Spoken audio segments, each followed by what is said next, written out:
can't believe this is episode 4 of 412 already. I know, what a journey it's been, and so far we've had the ex-Lord Mayor, we've had members of the Labour Party. Yes, and in a couple of weeks we'll have somebody here from the Lib Dems. However, one party seems to avoid us at every possible opportunity. That party is the Conservative Party. So I'm taking this moment right now at the start of this show to invite anybody from the Conservative Party to come enjoy our show. We only invite you out of the simple interest of fairness. Rant over.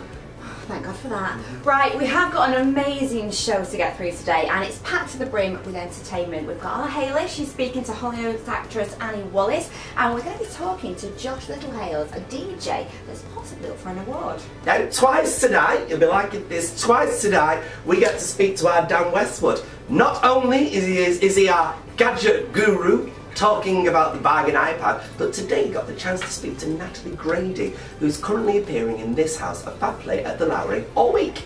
Now, I remember last week you said something about dinner and dissection. I did. Now, you'll find this fascinating. You can have dinner and watch an autopsy all on the same night. But I'll let you ponder on that until we speak a little bit later to Sam and Dean from Anatomy Lab Live. That's hard to say that, isn't it? It's for Gareth Gates as well. That yes. Anyway, that is so much. Wow, we have got a lot for you to enjoy on this show, and it's all about Your Manchester.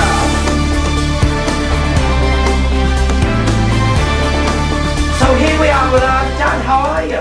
Ladies, how are we? Oh, brilliant, but all the better for seeing you, love. Thank you, Michelle. So what have you got for us this week? This week we looked at saving a few pennies, so there's a new bargain iPad out on the market. Oh, not another iPad. Yeah, well yes, it's for students and people in education and the rest of the public as well, so yeah, should we have a little look? Let's have a look. For this week's gadget, we take a look at the hotly anticipated bargain iPad from Apple, which is aimed at schools and university students, but essentially is a great value tablet for anyone. Costing from £319 in the UK, it is £20 cheaper than last year's 9.7-inch iPad. But comes with great news. It not only has more features, but university students plus teachers, lecturers and others working at schools and universities get 5% off.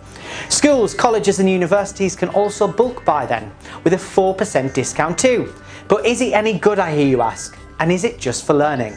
Info from the launch was all about the product being aimed at schools, with Apple launching the device in one, and all the talk was situated around how it can transform learning. This may be the case, but I'm guessing Apple also hope for a boost in iPad sales, which are down half their peak of 2013, by appealing to those getting a tablet for the very first time, or even upgrading. Until now, the iPad Pro, which costs double the price, has worked with the Apple Pencil. But fear not, you don't need to use the pencil to interact with the touchscreen, you can simply use your finger like normal. But gadget geeks out there will also enjoy extra added features, as the product does let you write and draw on the screen as if it were paper. At half the price of the iPad Pro, some people wouldn't expect this to be cutting edge, but it's not far off.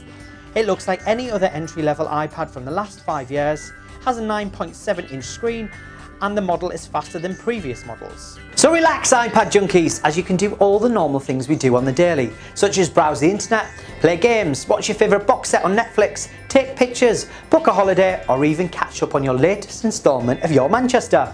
Now, should you buy one? Apple has plenty of rivals to its iPhones, but in my opinion, the iPad has very few decent tablets to challenge it. Microsoft Surface is one, but it's a little bit pricey and more of a business machine. And those running Google's Android are really just like a huge phone, which doesn't make use of the bigger screen. Unless you have money to burn, I thoroughly recommend this revamped cheaper iPad with more hard to beat features above the pricey Pros and any other rivals on the market. But bear in mind, prices may vary, and £319 is just a starting price for an iPad with 32GB of storage, which connects to the internet via Wi-Fi, but sadly does not have a mobile connection. And finally, if you really do want a state-of-the-art device at any price, rumours state that in June Apple will update these too, and make them more like the iPhone X, with Face ID and a screen that stretches to the edge of the device.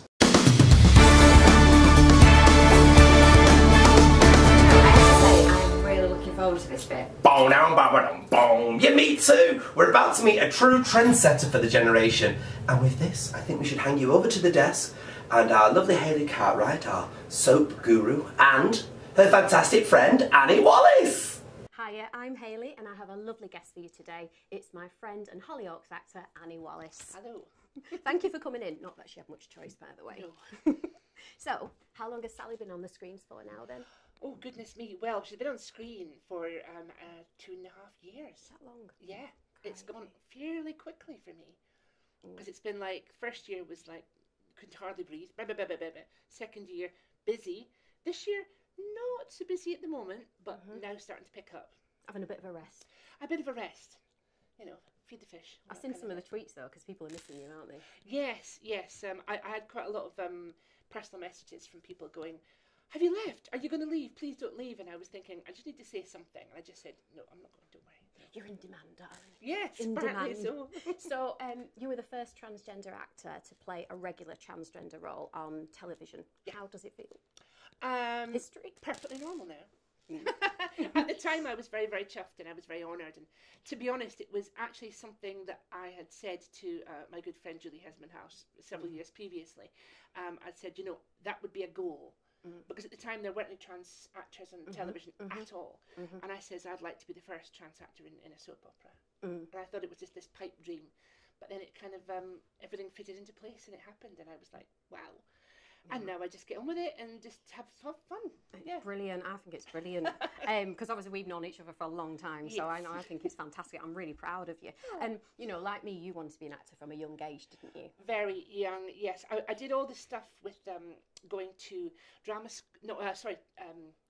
getting trained at secondary school, doing productions, doing certificates, and then I was going to go to drama school, but Mum and Dad were quite poor, and back in 1982, yes, I am that old, viewers. She's not really, she's lying. Have you seen the elixir of youth? And I got to the point where I couldn't afford it. And I was up in Aberdeen, north of Scotland. There wasn't anything really in the vicinity. And so I kind of gave up my dream. And the only reason it came back is because I started doing stuff for Coronation Street in about 98. And I got encouraged by the actors there to do it. And they said, why not? Follow your dream. And I did. You did? And you went to the National Youth Theatre as well? I What did, was that yes. like? I didn't mention that. Yes, National Youth Theatre. It was lovely. It was absolutely fine. It was about 25 of us up in a school devising this play together for a fortnight, and it was really exciting. And the trouble is, I can't remember any names from it, and I know because I watch TV and I go, wasn't she in my year? Youth theatre, so I kind of would like a list to go, that's who I was drama school with, but it was lovely. I call it drama school because I learned so much at youth theatre. It was wonderful. Definitely, without a doubt. Everyone who's done that says the same thing. Oh, it's good. Well, now you played another headmistress on Shameless, didn't you? Now, what was it like working with David Threlfall? Amazing. And he was full of the cold. he was popping strepsils all the time. But what was really great about it is that I got to do a complete 3-minute scene with him. And for someone who it was their first television, to actually do that with a BAFTA-winning actor was just a phenomenal experience. You had him between your legs as well, didn't you? I did. He was right down there. It was very rude, viewers. Very rude. We can't actually say the catchphrase because we're before Sally. the watershed, aren't we, really? We can't say it. No, let's just say it was rude.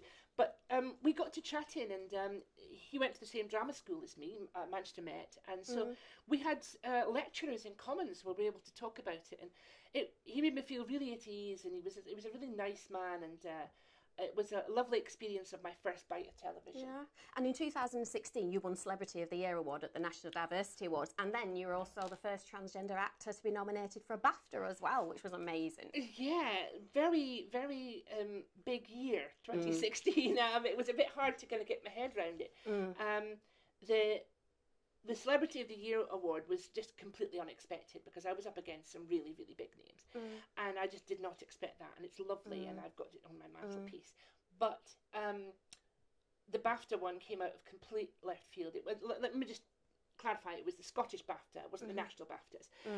That doesn't make it any less a nomination. No. It's just, it's more regional. Yeah. And I was up against Katrina Balfe and Ashley Jensen, both of whom are Golden Globe winners. Definitely. So for me to be in that room, I knew I wouldn't win. I was kind of like, no, these people are wonderful. But it was wonderful to go, and we took, Hollyoaks took a table. Yes, you did. And we had a whole load of people come up, and we kind of Hollyoaksed it. And it was just lovely, and that's something that sticks with you for a long time. Definitely. So before we finish, I want to talk about something a bit serious because, you know, the world is improving for trans people, isn't it? But we've got a long way to go. Yeah. It was about 300 people that were killed last year just because of how they were identified, wasn't it? Maybe more, but that's all we got reported. Yeah, It was 300 and something, so it's quite a lot. But what would you say about mermaids? Because obviously that's a charity close to your, I know it's close to my heart as well. Yeah, yeah. Do you want to quickly tell the viewers a bit about mermaids before we finish? Okay, mermaids have been in the press a lot recently by they've been highlighted as being a dangerous group because they are there to support the trans children and their parents. The problem is that it's all rhetoric. This group, mermaids, have been around for 20 years and they have acted as liaison between confused parents, worried trans kids and the NHS. And there's a lot of counselling, there's a lot of deputising, there's a lot of just aligning them. And basically what they do is they support as much as they possibly can.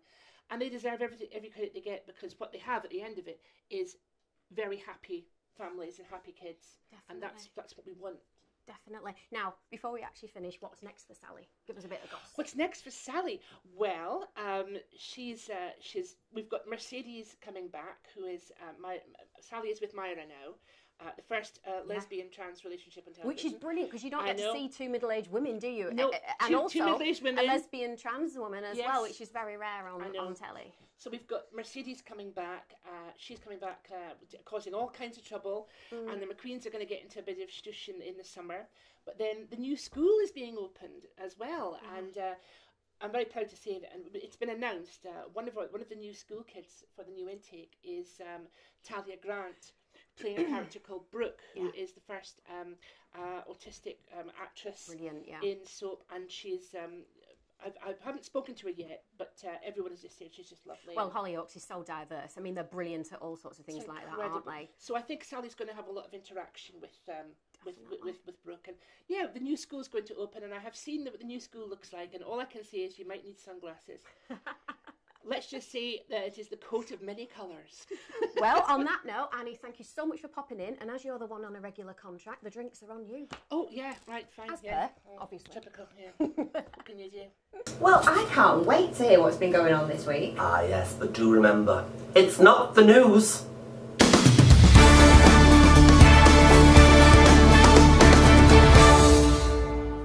Hiya, I'm Lydia, and you're not going to believe what's been going on. A man has ended up in hospital with agonising headaches and neck pain after eating the world's hottest chilli.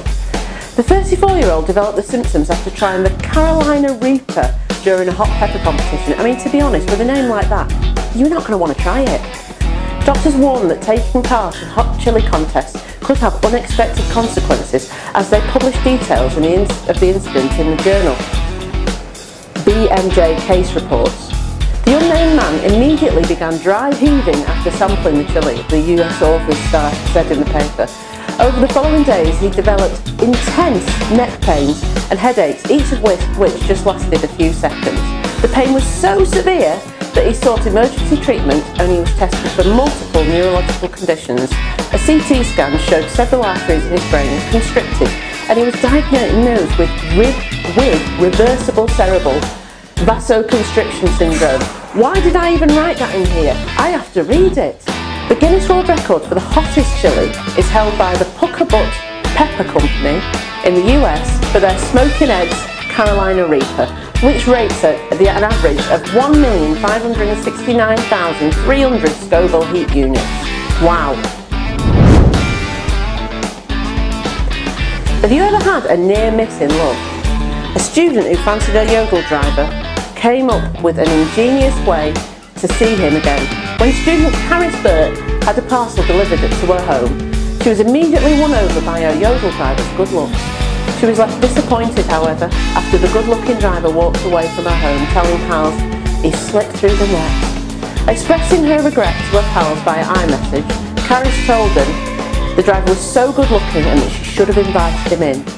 But the student was wrong, because thanks to a cheeky plan, she ended up seeing the man at her home again just a short time later. After her delivery, she received a note from her yodel app, including her driver's number, in case she needed any help. She showed the pals the note, asking them, "Do you think this is the delivery man's number? Shall I text it?" And then she decided to do it anyway. She then messaged the driver simply writing, "Come back, kiss." When he responded, asking who it was, the young woman from Kent replied, "You just delivered a parcel but left something here." The man then apparently wrote, "Lol, alright, what's that then? I'll be 5 minutes." Karis then messaged the mystery driver telling him he had left something at her house, and she later snapped a picture showing the driver sitting on her living room sofa. And it seemed Karis's plan worked. She snapped a picture which showed the driver sitting on the sofa in her living room, which she shared with her friends via their iMessage group using an emoji to cover up his face. A Yodel spokesman told the Mirror Online, "We share drivers' contact details with our customers for delivery purposes only and would expect that customers do not contact their drivers for any other reason." That wasn't the news, and you guys have been amazing. Now, our next guest has literally only been back in Manchester for just over a year, but already he's been nominated for a prestigious and quite frankly amazing award. Yes, he's currently a DJ on a local radio station. I'm guessing this is only the start of his journey, so to tell us a bit more, please welcome Josh Littlehales. Hello ladies. How are you? I'm great, you make me sound like Laurence Olivier. Well, you're doing very well for yourself though. I'm doing quite well, can I just say thanks for having me, and this set is wonderful. It reminds me of the boot I was in last weekend. And thanks for the beverage also. Yeah, no, I'm good, thanks for having me, I'm so excited. I've never done this before, been interviewed. Well, you've got a face for radio and that's what you do, isn't it? You're not the first to tell me that. So what radio station are you currently working with? It's Tameside Radio in East Manchester. Right. So it's very community-led, which is perfect for me because that's where I'm from as well. So you are from here. What made you leave here then? And what made me come back, who knows? Well, what made you leave? Originally, because Tameside's a lovely place, but I was always very ambitious. Now, I did the theatre, local theatre, I studied film and performing arts at college, and I wanted to do something bigger. It's a cliche, but a small fish in a big pond. Or is it a big fish in a small pond? I was the big fish. I was Daryl Hannah from Splash. So if you started doing photography and doing a bit of performing, how did you get into that radio station, get your earphones on and become what you are today? It was luck, pure luck, pure luck. I never wanted or thought I could be a presenter. Now, I worked in London, I did digital film production at university, and went to work in live TV for shopping networks, including the Jewellery Channel and the Craft Channel. Is that where you got your jewels? I had this made just by him, yeah. Yeah, we have an under 10 day. But it was wonderful, and as I was there and got to see the presenters do their stuff, I thought, I want some more of that. So I started going in front of camera more at the Craft Channel, working with someone, say like Kevin Dwala of The One Show, which is a great person to look up to and learn from. And then for whatever reason, I decided to come back to Manchester because I wanted a slower pace of life. London's amazing, the hustle and bustle, but after 6 years, I thought it's time to come back, try something new, and I was just going to do photography.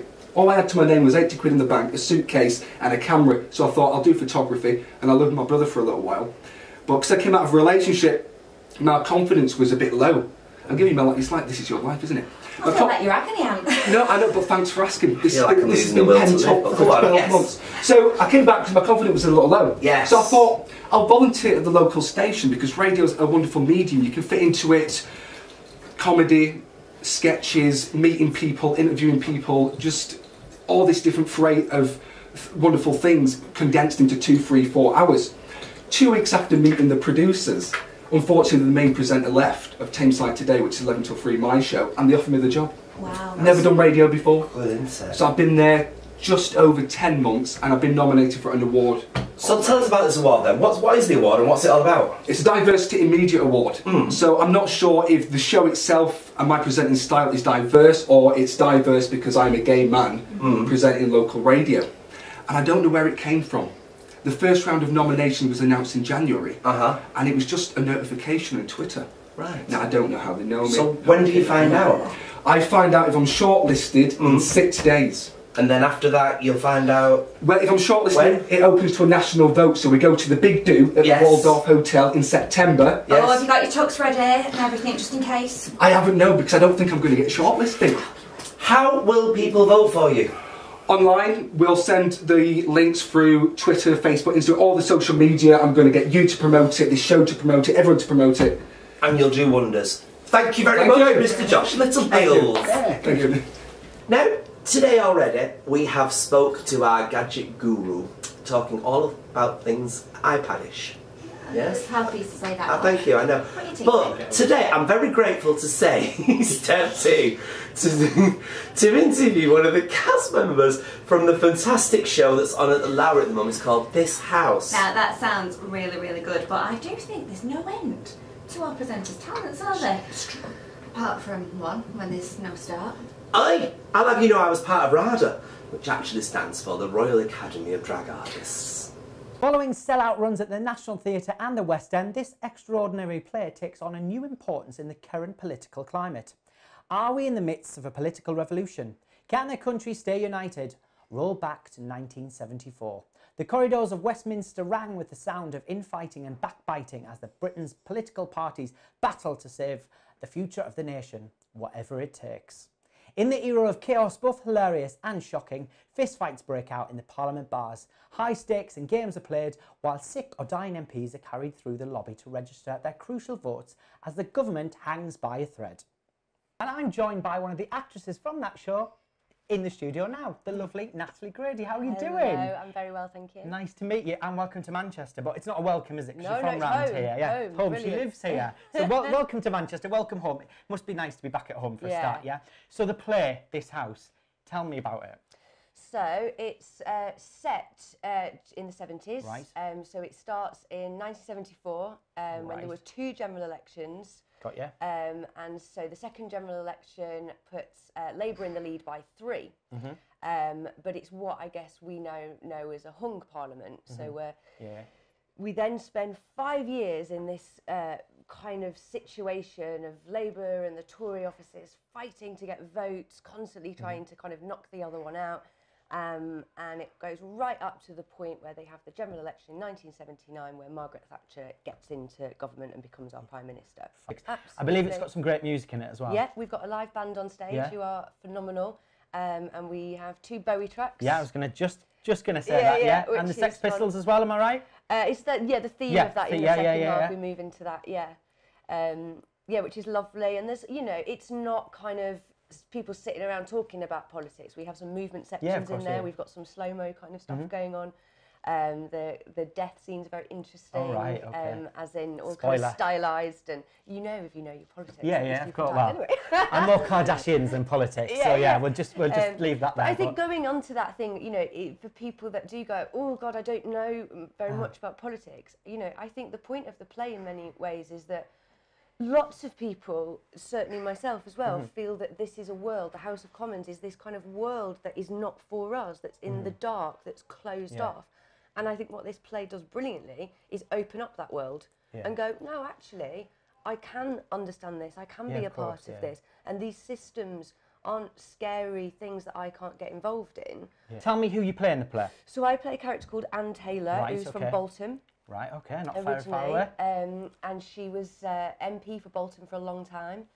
She did incredible things. So she was born in 1947, went to Bolton School, and then went off to Bradford University to study politics, which I think in itself is quite rare in those days in working class towns like that.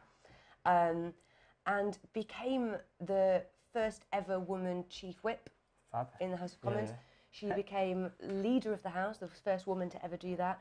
And there's a kind of, if you kind of look on Wikipedia, there's this whole list of first woman to do this, first woman.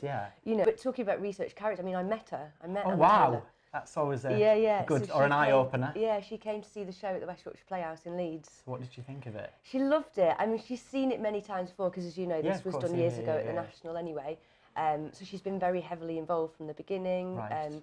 She's, you know, very behind this play. And I vaguely remember the writer saying at the time, you know, a lot of the whips wouldn't necessarily want to talk about what happened. It's quite, you know, a private world. It's quite hard, isn't it, to portray in a play, you know, basically. Anne was quite, you know, she was quite willing to get involved and give information.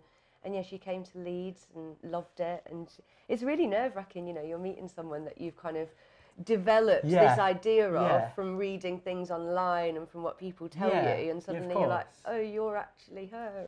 So you're at the Lowry Theatre in Salford. I am, yes. How long are we here for? So we did our first show last night, and we are here until Saturday. So we've got 2 shows today, so a busy day today. Tomorrow evening, Friday evening, and then 2 shows again on Saturday. Wow. So if you are looking for tickets, it is a play with a twist, guys. So if you like to get involved, like me, I believe this is right, you can actually pay and sit in the performance, literally on the stage as the play is going on around you.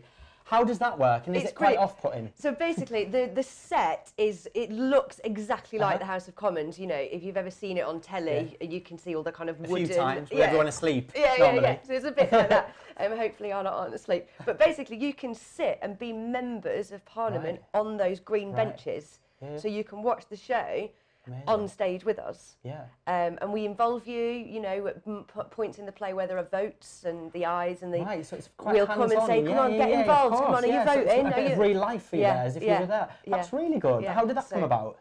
I don't know. I think, I mean, I wasn't in the original production, so that's always been the way, the idea of really engaging and involving the audience, which is brilliant, isn't it? I mean, we should be doing that with audiences, allowing them to feel that they're part of it. So a huge thanks there to my lovely guest, Natalie Grady here. Thanks for coming in and talking about your lovely play. Thank you. We are gloriously unique, this country, in not having a written constitution.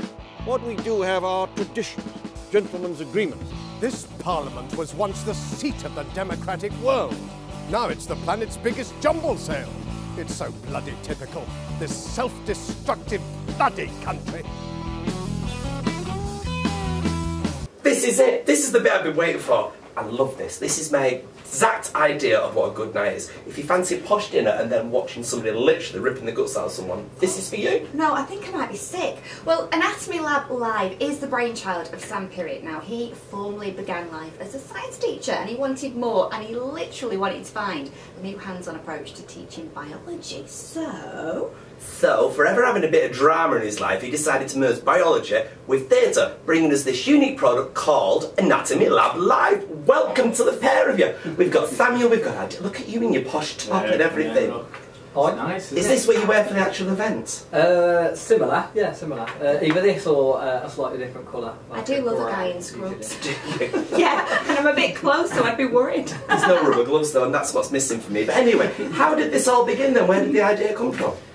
So I used to teach originally in Manchester, and after several years of teaching, I decided to kind of roll out a project that went into kind of all schools, and then we kind of got demand from university staff and other professionals, so we kind of launched a public event in the shape of a night out, and it seems to have been very popular as we've toured the UK. And how does it work then? You know, do people come in, have food, and then do it, or do they do it the other way around? So it starts with me. So I give them a bit of a meet and greet and a bit of a welcome. Tend to do that a bit smarter than I'm kind of currently dressed at the moment. And then they'll go into a dinner. And this year we did it with dinner, and they were literally round the organs. So the organs were there in front of them, and they were eating the dinner round the organs. And then the dinner plates get cleared. Out comes Sam with Vivid, the cadaver, and off we go. Who's Vivid? Sorry. Off we go. So the last 2 tours have been in the style of a post-mortem, so we've had a real post-mortem suite in the middle of the dining room, and then after the dinner has finished, we've had myself and one of our pathologists that's accompanied us. We've taken apart all the various different organs, and then the participants have had the opportunity to dissect them themselves on the table. This year's back slightly different, so it's called the surgery. That's the theme this year. So we've got an operating theatre and a live patient that is going to undergo surgery. A live patient? Yeah. We're always looking for volunteers. I'm alright, thank you. Yeah. What do you mean a live patient? You can't operate on somebody in the middle of a 3-course meal, surely? So we've kind of coined the term infotainment in a sense of what the evening involves, and kind of using science and theatre and special effects. There's going to be a live patient that is going to undergo surgery during the evening. So it's a totally different dimension. Are you expecting people to faint? Because if I was going, I think I'd get a little bit, ooh. It hasn't happened yet. It hasn't happened yet, but there's always a first. Yeah, we have a first aid kit on standby, so we have a few scalpel injuries. But when you're doing the post-mortem / autopsy, are you actually using real things? So all of the specimens that we use are animal specimens, so they're from pigs that have been raised for food for the food chain, and then we salvage all the waste products, and the bit that doesn't get made into sausages, we use those for training purposes. We'd love to use human, but unfortunately we wouldn't be allowed to wheel somebody's deceased relative into a dining room. And how are you touring with this then? Because I should imagine you have to keep the innards of a pig quite fresh, otherwise it's... Yeah, so we typically go through a couple of hundred specimens a week, animal specimens a week. So we actually stop a lot of waste products from going straight to landfill. And we've got quite a big operation in the Midlands that we have an ops team that kind of prepare all the stuff, keep it all fresh on ice. So it's a big logistical task. Now I'm going to go to the menu. Do you have like fava beans and Chianti on the menu? A bit like there's no pork. There's never any pork on the menu. It's all chicken. All chicken and vegetarian. And we get a lot of vegetarians. We get a lot of vegetarians. What do the vegetarians say about it though? Are they like in arms about it? Or? Yeah, they kind of.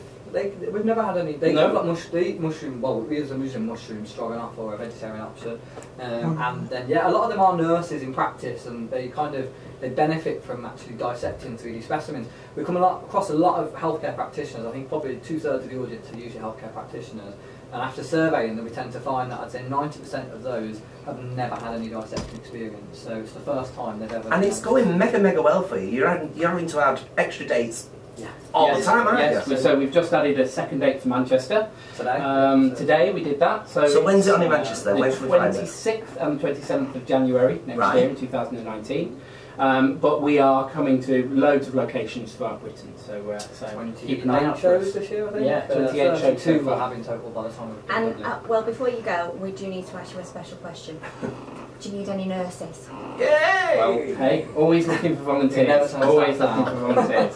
Thank you so much to the pair of you for coming in today, and we are going to definitely try and catch this because it's going to be absolutely pretty down. You'd watch it, wouldn't you? Well, I've got the heart for it. Somebody's not. Thank you very much, and that's a Lab Live. Thank you for having us. Oh, thank you so much for joining us.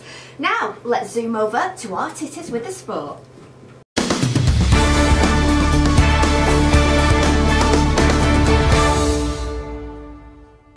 Hiya.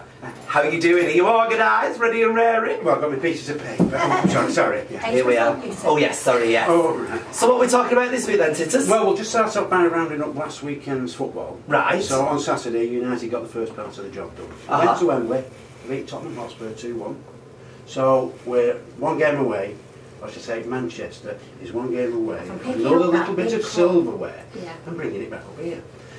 Now with the ladies' game, the ladies played on Sunday and they had a 0-0 draw against Lyon in the Champions League.